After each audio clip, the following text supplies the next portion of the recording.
God, if I could find the person who invented a currency, if I get many hundreds of years ago, I would give him a big shake and a big slap.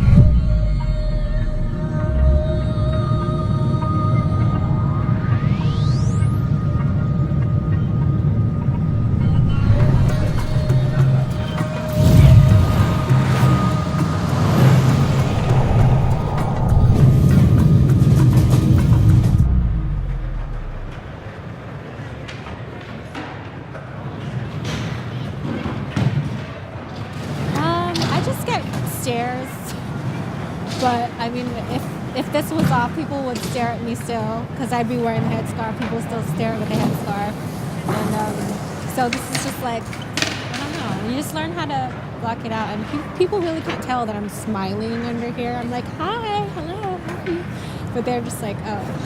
I think if you know me, you'd be like, oh yeah, I can tell by your eyes you're smiling. So smizing, that's what it's called, right? The last time I was actually here at this park, and I had one of my friends actually kind of like, she had her phone out and she was like, look, extremism! And it was hilarious because it was like, yeah, extreme skateboarding, I guess. Muslims being extreme, so that's funny. Yeah, I used to be in a punk rock band when I was younger, and that's how I got into the whole skateboarding thing. And I feel like there's, you know, I still have those like roots of where it's just like not caring, I guess. Like, I guess that's why I'm able to wear the veil and don it and without people really caring about what I look like, or, because I mean, I used to look crazier before.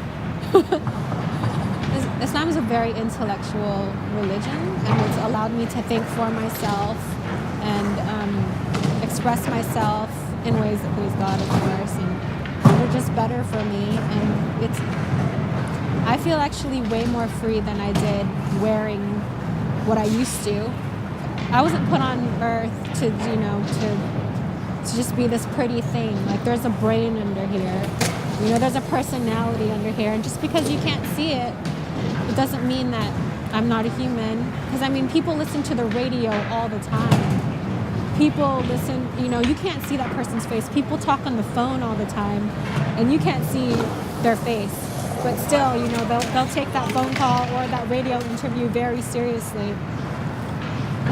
Hijab has definitely given me a whole new level of respect for myself, but also for everyone else. It's all about boundaries, you know. Everyone has personal boundaries. And for them to want to lift my veil, that's like crossing a personal boundary. Like, if people can walk on the street half naked, I'm able to wear this and be okay.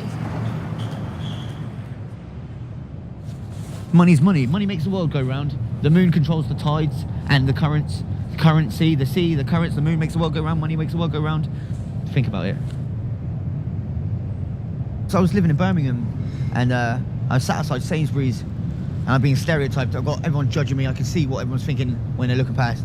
And then randomly, a Land Rover pulled up in front of me, and the Asian guy got out, Muslim got out, and he was like, he was going to buy me something from the shop and stuff, but he started talking to me. He saw that I wasn't, I don't know if he saw that I wasn't your typical riff-raff or whatever, but he ended up offering me a job. He took me to Matalan, spent 150 quid on clothes for me. When I got me a bank account sorted out, got me an address to use for my benefits, give me a cash in hand job until I got my bank account sorted out. Fucking, what an opportunity. So what I had to do was like take sofas off of lorries, stick them in a warehouse, take other sofas and load up lorries. Oh my God, I don't have to deal with members of the public. I can put my headphones in and just get on with it. That's ideal. That is an ideal job for me. I don't have to deal with anyone. I can just get on with it. I can just carry on. I've got OCD. You get me started to do something, I have to finish it before I go home. Ideal, ideal. You know what? And I've been homeless for 7 years. That's probably the best opportunity I've ever had. Being homeless, that was the one, and it was a friend of mine. I had a friend who I thought I'd give him an opportunity as well. Like, I was trying to help him out with the job. I said, look, can I bring someone else in who's a good worker? And he ended up ruining it for me. He ended up taking some wheels, some alloy wheels or something that belonged to his son or something. I knew nothing about it, but because I took him into work, obviously they saw it as my responsibility, and then I lost my job. I lost everything because of it. That's why I need to keep myself to myself. It's when I have mix with other people, that's when I start getting in trouble. That's why I need to keep myself to myself. So, but you know, and it's that was I'm only just thinking about it now. That was the big break I was looking for. That was my opportunity to sort myself out, and I can't believe I ruined it like that. And I've only just realised now. If I knew this when I was in Birmingham, maybe my life would be different now.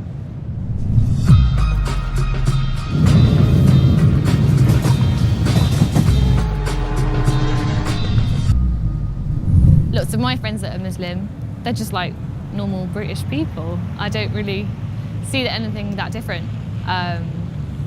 You know, even some of my friends are covered, some of them aren't. It's like, it's part of their identity, but it doesn't like define them. So I suppose London is an amazing place because everyone is just kind of brushing shoulders, and it doesn't really feel, I think in this area particularly, like the mosque is literally just there. It doesn't really feel like separate, which is, I think, really special.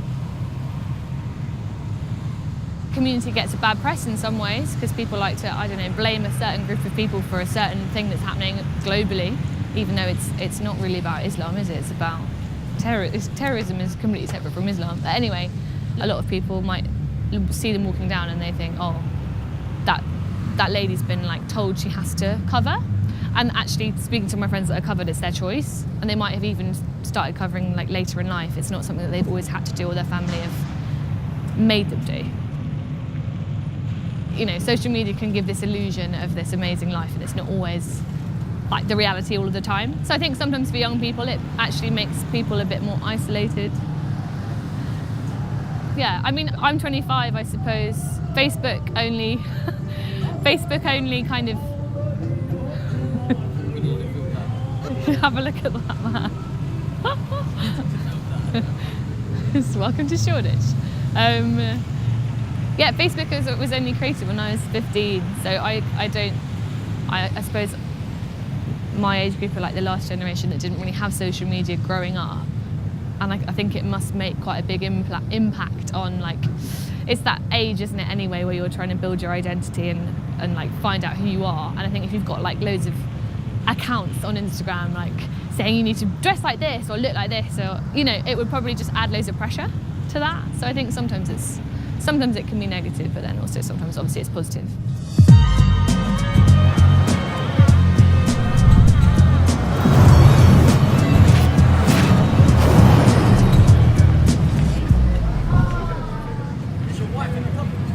My wife a niqabi? In a cupboard? Nah, man, my wife's not in a cupboard. My wife's chilling, man. My wife's balling. Don't ever think that I'm not a human being. Don't ever think that the sister that you see wearing a hijab or a niqab, that she doesn't have feelings.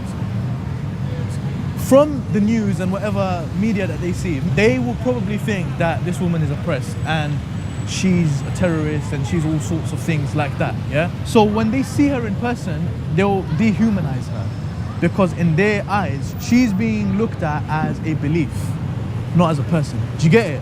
So she's not being looked at as a person anymore. She's being looked at as a belief system. They think Islam is her, when Islam isn't her. Islam is a way of life. She is Fatima, she is Tahira, she is Aisha. A lot of the time, actually behind the niqab, you'll find, especially in London, a lot of reverts who wear niqab. A lot of white reverts who came from English backgrounds, Irish backgrounds, whatnot. What you have to understand as someone that hasn't really had access to Muslims is, let's say you went up to her and you looked at her in a certain way, she will feel bad about it. She will feel down about it. She will feel insecure about it. She will feel hurt by it. I would actually advise you, man, go up to people and speak to them. Go up, ask her. Let's say you see me in the street and you see I've got a beard. Why have you got that beard for? Why are you wearing the niqab? Are you being forced to wear the niqab? Is your dad forcing you to wear this? Do you need help? And I guarantee you'll be surprised by most of the responses.